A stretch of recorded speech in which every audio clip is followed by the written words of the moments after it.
हमारी जगत दीदी जबलपुर क्यों गई?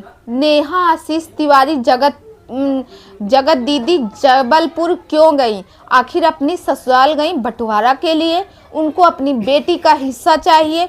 वो अपनी सासू माँ से और अपनी देवरानी से लड़ते झगड़ते हुए उनका बस यही एक सवाल था कि मुझे इस घर में हिस्सा चाहिए मेरी बेटी का। तो दोस्तों, उनका इतना गंदा बर्ताव देख के उनकी सासू माँ और उनकी देवरानी ने क्या कहा। नमस्कार दोस्तों, मैं मधुलिका आप सबका स्वागत करती हूँ आपके अपने YouTube चैनल जिसका नाम है मधुलिका UPRBL।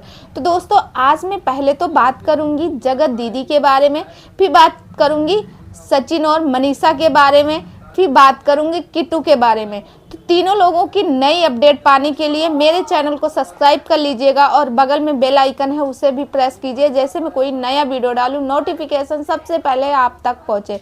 तो दोस्तों चलिए बात करते हैं। सबसे पहले बात करते हैं अपनी जगत दीदी के बारे में। दोस्तों, जैसे कि आपको पता है, हमारी जगत दीदी साड़ी पहन के पहुंची अपने ससुराल। जब ससुराल में वो पहुंची हैं और सासू माँ बड़ी बहू का स्वागत जिस हिसाब से की हैं, तो उनका ये परिवार का बॉन्डिंग देख के मुझे तो बहुत अच्छा लगा। दोस्तों जैसे कि आपको पता ही है, जो हमारी जगत दीदी है यानी नेहा आशीष तिवारी जी जो हैं, वो चाय जो पीती हैं बहुत फीकी चाय पीती हैं, बल्कि जो उनकी देवरानी है वो मीठी चाय पीती है। सासू जी ने चाय बनाई थी दोनों बहुओं के लिए, बल्कि वो जानती थी कि जो नेहा जी हैं वो फीकी चाय पीती है, तो सासू जी ने फीकी ही चाय बनाई। इसलिए फीकी चाय बनाई क्योंकि हमारी बड़ी बहू जो है भाई वो फीकी चाय पीती है। जब बड़ी बहू फीकी चाय पीती है तो सासू माँ ने फीकी ही चाय बनाई, बल्कि देवरानी की उनको नहीं पसंद आया, मगर उन्होंने चाय बनाई, फीकी चाय बनाई। और फिर उसके बाद दोनों देवरानी जेठानियों में इतना अच्छा बॉन्डिंग देखने को मिला, इतनी अच्छी बातें की दोनों लोगों ने आपस में। लगता ही नहीं था कि इन दोनों लोगों में कभी भी मन मुटाव रहा होगा। ये कहते हैं ना, बड़ी बहू तो बड़ी ही रहेगी, चाहे वो घर से दूर रहे या घर से कहीं भी रहे, वो बड़ी का दर्जा हमेशा बड़ा का दर्जा मिलता ही है और उसे सबसे ज़्यादा सास ससुर से प्यार मिलता है। दोस्तों, मैं अपनी हकीकत बात बताती हूँ। मैं अपने ससुराल में सबसे छोटी हूँ, मगर हमारे यहाँ हमारी जो सबसे बड़ी जेठानी जी हैं, हमारी सासू माँ का, जब तक मेरी सासू माँ थी तब तक हमारी जेठानी जी अगर आती थी तो उनकी देखभाल करने में, उनका, क्योंकि वो भी मायके में रहती थी, उनका देखभाल करने में हमारी सासू माँ का ज़्यादा टाइम जाता था। तो वही कहते हैं ना, बड़ी बहू के लिए जो इज्जत रहती सास ससुर के नज़रों में, वो छोटी बहू के लिए कभी नहीं होती है। फिर उसके बाद दोस्तों, जैसे ही उनकी सासू माँ ने देखा और देख के नेहा आशीष तिवारी जी को गले लगाया और कहने लगी कि नेहा तो बहुत मोटी हो गई हैं। बल्कि नेहा के कहने पर कि हाँ मैं मोटी हो गई हूँ, ये दवा का साइड इफ़ेक्ट है, मगर उनकी सासू माँ ने कहा नहीं, बहुत मोटी हो गई, यानी कि पहले से बहुत ज़्यादा मोटी हो गई। और उनके परिवार का बॉन्डिंग बहुत अच्छा लगा। और नेहा जी ने कहा कि मैं आज रात अपने ससुराल में ही रुकूंगी। तो दोस्तों, जो लोग कहते हैं बच्चलन कहते हैं नेहा जी को, करेक्टर लूज कहते हैं, कैसी माँ है, ऐसी है वैसी है, भाई उनकी भी एक बच्ची है। प्लीज़ इस तरह के शब्द मत बोलिएगा किसी को कि जिसको दर्द हो। उनकी एक बच्ची है, उस बच्ची का तो कम से कम ख्याल रखिएगा, ऐसा मत बोलिएगा। दोस्तों, बहुत अच्छा लगा, मुझे तो देख के बहुत अच्छा लगा। आप में से कितने लोगों को ये बॉन्डिंग देखने को मिली कि नेहा आशीष तिवारी अपने ससुराल में बहुत ज़्यादा खुश दिखी हैं? और भगवान से मैं तो प्रेयर करूँगी आगे भी उनकी खुशियाँ ऐसे ही बरकरार रहे। अब दोस्तों बात करते हैं हम सचिन और मनीषा के बारे में। दोस्तों, जैसे कि पता है, हमारी बहू रानी यानी कि हमारी गोपी बहू पहुंची हैं महाकुंभ प्रयागराज। मैं भी प्रयागराज से हूं, तो गोपी बहू आई थी, यानी कल 7 फरवरी के दिन वो पहुंची है प्रयागराज किट्टू के साथ। बल्कि अगर सचिन और मनीषा, यहाँ तक कि जब उनकी सचिन की मम्मी ने कहा, अरे सचिन तुम अकेले जा रहे हो, मैं तो चाह रही थी अगर पूरी फैमिली साथ में जाते कुंभ नहाने तो कितना अच्छा होता। ये सचिन और मनीषा की सासू माँ का कहना था, अगर पूरी फैमिली कहीं जाते तो कितना अच्छा होता। तो सही बात दोस्तों, अगर पूरी फैमिली कहीं घूमने जाती है परिवार के साथ तो उसका अलग ही मज़ा रहता। मगर सचिन ने पता नहीं क्या सोच के सिर्फ मनीषा के साथ गया और बोला कि मेरा सूट है वहाँ पे, इसके वजह से हम जा रहे हैं साथ में, हम और मनीषा जाएंगे, हमारा सूट है, हमारा सूट जो है प्रयागराज में है। तो दोस्तों उधर किट्टू भी साथ में दिखी। भैया किट्टू जब साथ में दिखती है, उनके घर में शादी का समारोह चल रहा, थाली प्लेट दिखाना, कहीं किट्टू ना भी किसी दिन ट्रोलिंग का शिकार बन जाए। क्योंकि किट्टू का इस तरह भैया देखना इनका कि मैं ये थाली यूज करना, ये थाली यूज करना। और दोस्तों पहले भी एक बार किट्टू और सचिन बहुत बड़ी कंट्रोवर्सी में पहले भी आ गए, कहीं उनकी ये कंट्रोवर्सी वापस दोबारा ना चालू हो जाए। क्योंकि दोस्तों आप लोगों ने अक्सर देखा होगा कि सचिन और मनीषा जो है वही किट्टू के यहाँ ज़्यादा जाती है, चाहे वो दिल्ली वाला घर हो या फिर चाहे इनका ये प्रतापगढ़ वाला घर हो, वहीं पे ये लोग ज़्यादा आते हैं। बल्कि किट्टू और अमित कम जाते हैं सचिन और मनीषा के यहाँ। मगर फिर भी मनीषा तो भैया कहीं शादी में जाएंगी इतना सारा मेकअप बटोर के लेके जाती है।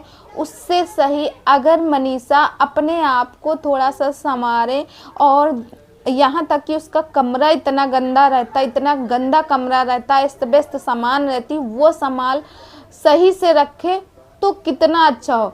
सब लोग कहते हैं अप्सरा आंटी को कि 55 साल की बुढ़िया है, 55 साल की हो या 60 साल की हो, मगर आज भी अपना कमरा अच्छे से रखती है, अपना सामान सही से रखने का उनको आइडिया है, कहाँ कौन सा सामान रखना कौन सा नहीं रखना। और ये हमारी गोपी बहू है, इनको कुछ भी आइडिया नहीं, इसका सामान इधर बिखरा रहता, कहीं ये रहता, कहीं वो रहता, कहीं वो रहता। यहाँ तक कि चलो ठीक है, मनीषा को तो समझ में आता है कि भाई मनीषा का सारा समय तो मोबाइल देखने में जाता है, कि सचिन का मोबाइल चेक करती है कि कहीं उसका भाई पति दूसरे से बतिया तो नहीं रहा, क्योंकि वैसे भी उसका पति उसको धोखा दे के रखा, तो वो सोचती है कहीं हमारा पति नहीं दूसरे से बतिया रहा, कहीं हाथ से फिसला नहीं जा रहा, उसका तो समझ में आता है। मगर ये अप्सरा आंटी की जो दूसरी बहू है ये क्या करती, ये तो ना वीडियो अपलोड करती है, ना तो रील बनाती है। आखिर रंजना तुम करती क्या हो फ्री टाइम में? ना तो तुम्हारा वीडियो चलता है, ना तो तुम वीडियो बनाती हो, ना तो तुम रील बनाती हो, और ना ही तुम इतना ज़्यादा मीशो से सामान मंगवाती हो कि तुम उसका आज ये प्रोडक्ट दिखाओ, कल ये दिखाओ, कल वो दिखाओ। बल्कि चलो ठीक है, मनीषा तो करती है, मनीषा को कहीं शादी में जाना रहता तो इतना सामान इकट्ठा करेंगी अरेंजमेंट करने में, ये लाना वो लाना। भैया तुम लोग इतना मीशो से सामान मंगवाती हो, उसका आप लोग प्रमोशन करती हो, वो सामान जाता कहाँ है, उसका पैसा कहाँ जाता है? आप लोगों को इतना टाइम लगता है। मनीषा तो हद हो गई, मनीषा से कुछ कोई काम नहीं होता, बस घर में बहुत ज़्यादा बनाएंगी तो आलू भुजिया की सब्जी। मनीषा को और कुछ नहीं बनाने आता, सिर्फ आलू भुजिया की सब्जी बनवाएंगी। बल्कि सचिन को देखा जाए भैया, सचिन जो है, सचिन जब भी बोलता सही बोलता है, सचिन अपने बातों में सबको लपेट लेता है, मगर बोलता सही है, एकदम करेक्ट बात बोलेगा सचिन, बेशक कुछ भी बोले मगर एकदम करेक्ट बात सचिन बोलता है। और दोस्तों वहीं पे बात करते हैं प्रिंस की। प्रिंस तो भैया पता नहीं क्या बोलता है कि उसको सोचने का, समझने का, बोलने का कोई तरीका नहीं, ये हुआ वो हुआ, जैसे रंजना है वैसे ही सेम वैसे ही सचिन है, जैसे रंजना है सेम वैसे प्रिंस हैं। हमें तो एक डाउट होता है, सचिन ने बताया था कि जो हमारे प्रिंस बाबू की डिग्री है वो डिग्री तो ऐसे ही है, कहीं ये सच में तो डिग्री खरीदी हुई तो नहीं है? हमें तो यह लगता है कि भैया इसकी डिग्री खरीदी हुई लगती है। हमें तो यही, गाइज आप लोग को बताना आप लोगों को क्या लगता है, इसके बात करने के ढंग से क्या लगता है कि सचिन ग्रेजुएट, सचिन नहीं कि प्रिंस ग्रेजुएट है। दोस्तों मुझे बार बार सचिन का ही नाम ज़्यादा याद आ जाता है, बल्कि प्रिंस का तो भाई प्रिंस तो गजब किए हैं, क्या बोलते क्या नहीं, दोनों हस्बैंड वाइफ सिर्फ एक ही जैसे हैं। तो दोस्तों आप लोगों को क्या लगता है कमेंट करके ज़रूर बताइएगा। मनीषा सिर्फ मेकअप में ही पोत ली थी, इतना बेकार भद्दा मेकअप हुआ था मनीषा का, बल्कि मनीषा बिना मेकअप के ज़्यादा अच्छी लग रही थी। आप में से कितने लोगों को लगता है कि मनीषा का जो शादी में गई थी मेकअप करवाई थी वो मेकअप बहुत ही भद्दा था, बहुत ही गंदा लग रहा था? उससे ज़्यादा तो मनीषा ऐसे सादे पोशाक में ज़्यादा अच्छी लगती। आप में से कितने लोगों को लगता है कमेंट करके ज़रूर बताइएगा दोस्तों। तो दोस्तों हम तो यही चाहेंगे कि भाई हमारी जगत दीदी को जीने दीजिए।